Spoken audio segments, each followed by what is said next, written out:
You're watching Shakti Yoga Studio presents How to Become a True Yogi. In this episode on Bhakti Yoga, we will be talking about Navdha Bhakti. So let's get started. Now the first kind of Bhakti of Navdha Bhakti is Sravanam or Satsang.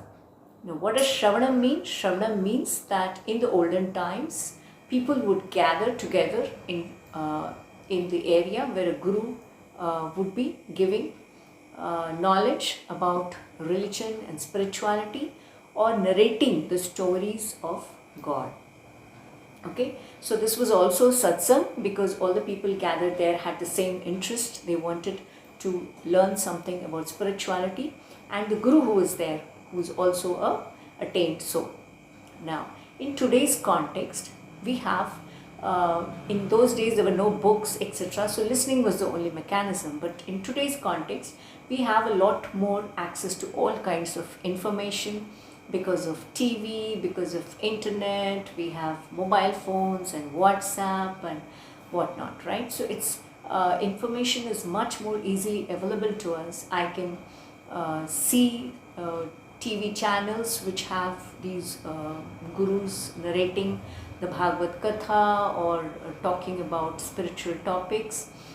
We have serials and movies based on God's Leela or stories.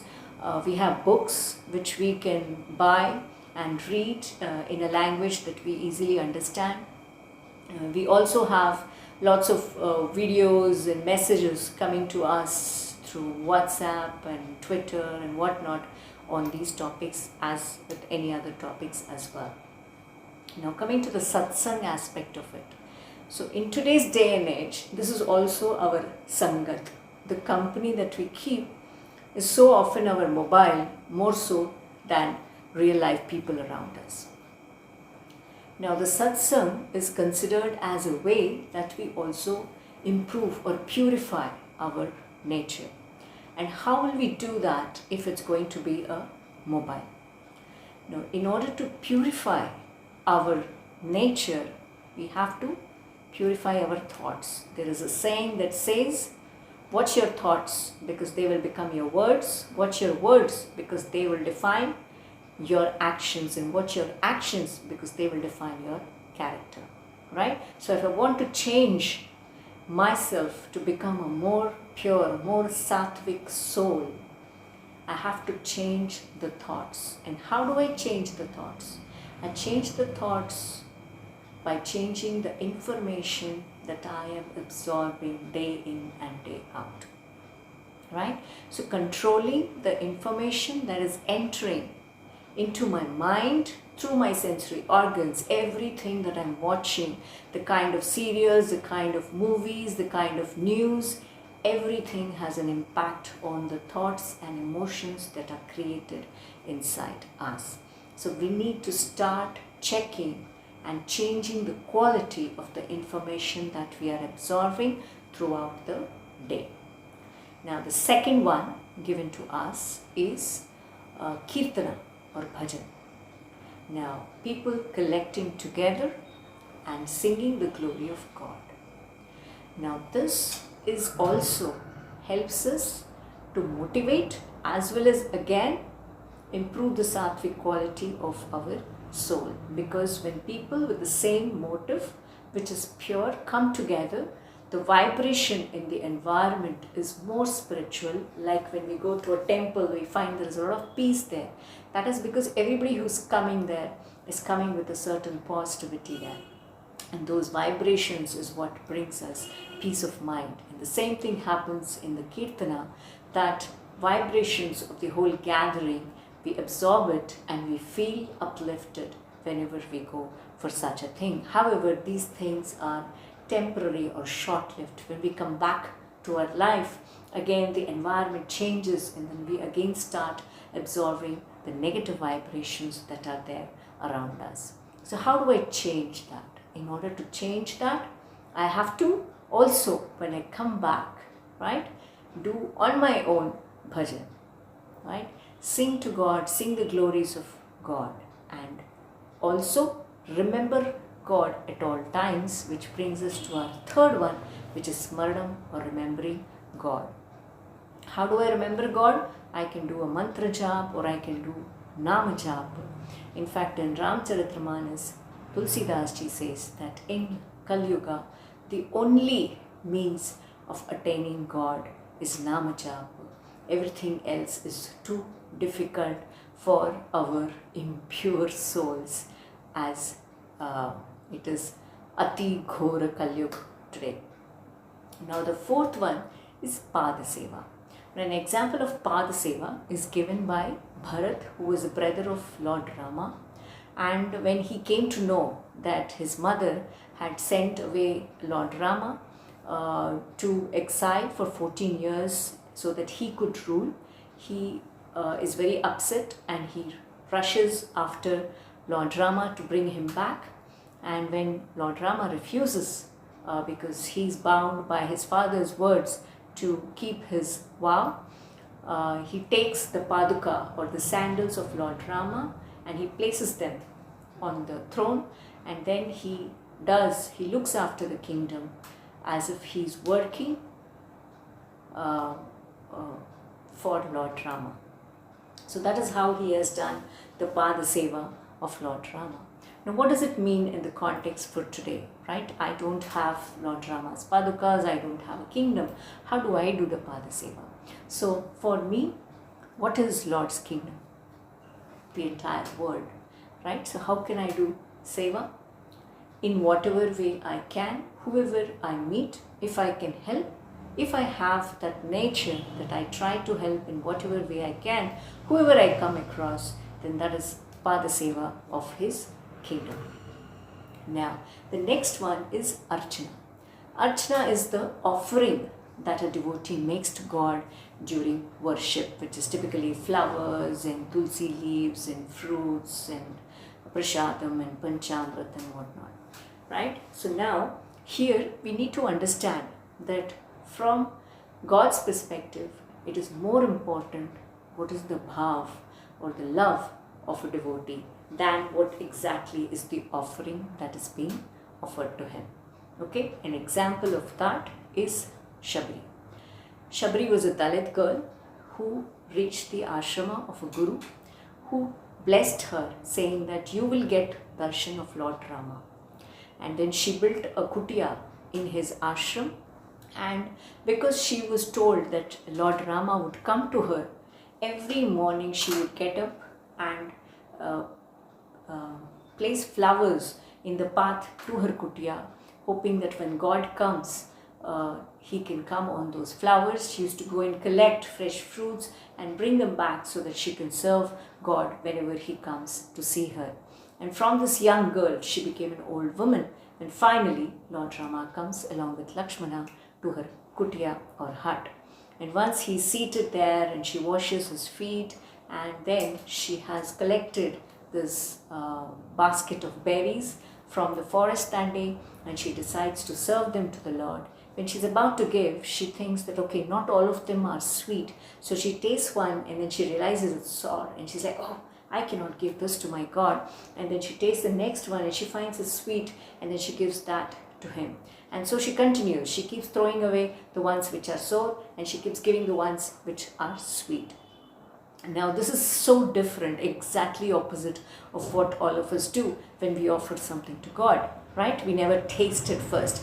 Once it is jhuta, it is not good enough to offer to God. We first offer to God, and then after he has tasted, then we take as the rest of it as prasadam.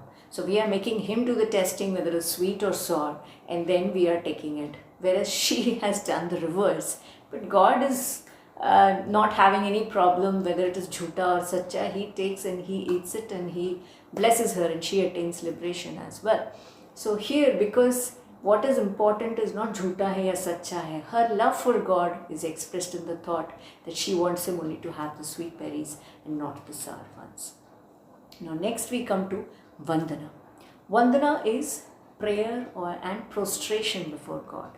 What that means is gratitude and humility is very important for God. It is said that where there is arrogance, there cannot be true bhakti. Now, a story tells us this. There was Uddhav. He was a minister of Lord Krishna after he became the king of Mathura. And he was very proud of being the true and most greatest devotee of Lord Krishna. But Krishna knew that that was not the case. Gopis and Radha were his true and greatest devotees. So one day, in order to prove this point, Lord Krishna, he lay in his bed and everybody was told that he has a severe headache. And then the Vaidyas were called and they gave medicines and then they put some paste on his forehead, but there was no relief to be had. And then Lord Krishna says that all this will not work on me. What I really need is the dust from the feet of my true devotee made as a paste, and then if that is put on my forehead, my headache will completely go away. And then Rukmini, his wife, she turns to Uddhav, who always proclaims that he is the greatest devotee, and says that Uddhavji, please give some dust from your feet so that we can make a paste and put it on Krishna's forehead. He says, what? How can I give dust from my feet to be put on the forehead of the Lord? No, I cannot do such a great sin. I just cannot do it. Then Lord Krishna says, okay, how about going and asking the gopis? Maybe they will help me. Karke. So Uddhav immediately he climbs a chariot and he rushes to Vrindavan, and then there the Gopiyan are there on the banks of river Jamuna filling in water, and he goes to them and they are happy to see him and they say, oh, you have come from Mathura, how is Krishna, how is he doing? And then he says that, oh, he has this terrible headache, and they are very upset. And then he says he wants the dust of the feet of his devotees and that will give him relief. So immediately they start and they walk barefoot, right? So there's cakes of mud on the soles of their feet, and they start scraping it out as fast as they can, and they give him a collection of all that mud and they say, is this enough for you? Do you need more? He says, no, this is enough for me. And he takes and he goes back and a paste is made and put on his forehead, and he immediately finds relief. And Uddhav also understands that that is the difference. The bhav is important. The love. It did not matter to them what was required, whether it was from the foot, from the head, from where. It was just take it as soon as possible, go, so that there is relief to our Lord Krishna. So that is Vandana, humility. So Bhakta will always have humility. Dasya is servant of God. We have already seen in the relationships to God that Lord Hanuman is considered as an example of Dasya Bhakti. Now, how do you and I do Dasya Bhakti? Dasya Bhakti again will be similar to Karma Yoga, right? Because as we saw, King Janaka has said, I treat the owner of the kingdom as God and me as a servant who is looking after the kingdom. And in the same way, our karma, whatever is the role that God has given to us, following our dharma throughout our life in all the roles that is given to us, can also be a form of bhakti to God, treating him as the owner. Sakhya or friendship. We have seen that Sudama and Krishna, Archana and Krishna are examples of the Sakhya Bhakti, right? Now, how do you and I become friends of God? Now, we are not that fortunate that we can see him and play with him, but we can still communicate with him. And we do communicate without seeing, right? When we are on the phone, we are not able to see our friends. And in a similar way, we can always communicate with God. So how do you talk to God? Share with him the things that are happening to you. And you will find that he is an excellent listener who doesn't interrupt you, unlike some of your friends might do it from time to time. However, when you go to him for some guidance, or you have some questions you need answers for, you need to learn to listen. The answer may come to you in the way of a WhatsApp message, in the way of a forward, in the way of, or it can just be something that comes into your mind because you have asked the question. Aatma nivedana. What is Aatma nivedana? Aatma nivedana is Atma samarpan, or complete surrender to God, right? How do we do complete surrender to God? Now, complete surrender to God is related to how much faith you have in God. How do you build that faith in God? All the other ways that we have seen, by listening, by singing His glories, by remembering Him, by doing Pada Seva, by doing Archana, Vandana with true love, with humility, you will find that your faith increases and you are able to surrender more and more to God. To at some point, you will be able to completely surrender to His will. Now, Bhakti Yoga is considered as the easiest possible path to become a yogi. And the best part of it is that Krishna says that just as a bhakt cannot live without me, I cannot live without my bhakta. In fact, I reside in the heart of my bhakts.